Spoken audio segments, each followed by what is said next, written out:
সুকুমার বড়ুয়া। কে লিখেছেন? সুকুমার বড়ুয়া। তাহলে আমার সাথে সাথে তোমরাও আবৃত্তি করো। অসময়ে মেহমান, ঘরে ঢুকে বসে যান, বুঝালাম ঝামেলার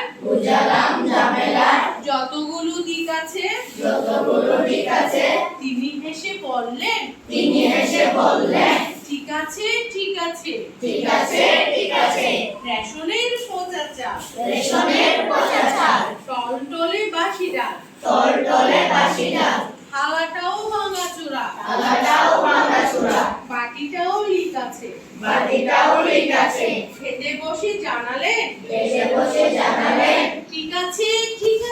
ঠিক আছে মেঘ দেখে মেহমান চাইলেন ছাতা কান দেখালাম